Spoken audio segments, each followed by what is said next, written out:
Master your destiny on 99 FM.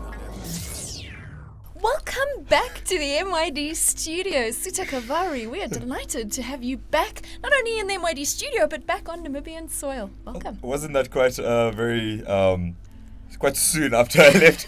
No, but I did remember saying that I was going to be away either for 3 years or 3 months, and it turned out it was 4 months. So I got the range right at least. Yeah, pretty spot on. Yeah. For anybody who doesn't know where you've just been, give us a bit of the backstory. How did you end up becoming a Namibian living in Lebanon?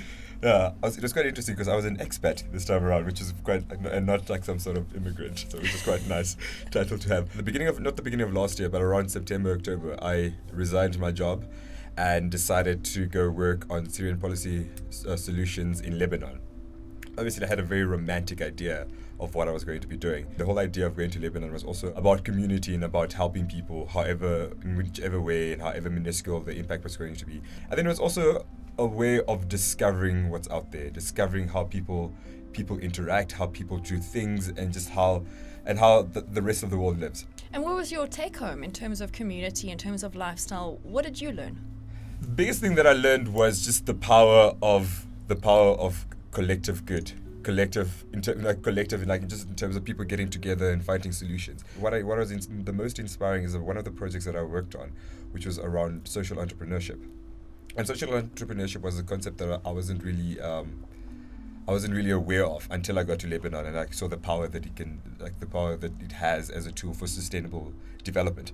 So we were working on creating a sort of impact hub, trying to get social entrepreneurs or entrepreneurs who are socially driven, who have a social mission to turn some of societal challenges into marketable opportunities. It was also a way of easing tensions in communities, providing jobs in communities, and also providing essential services that weren't necessarily get provided outside the formal structures of governance. So that was very inspiring. You mentioned about the social entrepreneurial spirit that is alive there, and that people have taken over the role where instead of waiting where there are no services, they've created a solution. Yeah. What do you think Namibia would look like if we took on the same sort of philosophy and worked together with government to make Namibia how we'd like to see it? I think would be in like the most amazing space.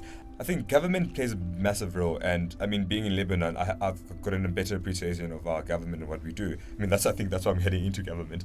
But then imagine like having a government that functions and provide the essential services with the populace that's also very much active and doesn't necessarily wait or depend on government. In Namibia, for instance, not that we're complacent, but we're very much comfortable.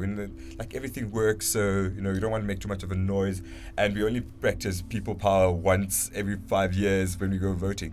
But I feel like there's also so much we can do. To be honest, government can't provide everything, and the economic crisis that we find ourselves in proves that government coffers and government revenue is not infinite. And then where that limit comes in, that's where we need to come in. So the whole concept of our social entrepreneurship, I think it's something that can work here. So now that you're back, what did you come back for? What are you going to be doing? What am I back for? So when I left, I wanted to see how things are done elsewhere, to get a better appreciation for how things are done back at home, which I have. So when I was there, I got a call from the Minister for Economic Planning, the Honorable Tom Alwendo, who said I was looking for an assistant.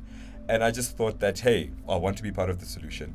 So I'm going to put studying on hold for now and just go into public policy. It's got a beautiful circle, this story, because you've got your natural talents and skills, but you were feeling unfulfilled in your position and feeling like your job didn't have a humanitarian element. Yeah. You took a huge leap of faith, selling all your belongings to go live in Lebanon, to go work in a humanitarian arena, and now you've been given the opportunity to bring that back home to Namibia, that learning, and to work in an area that uses your talents and skills with a humanitarian angle.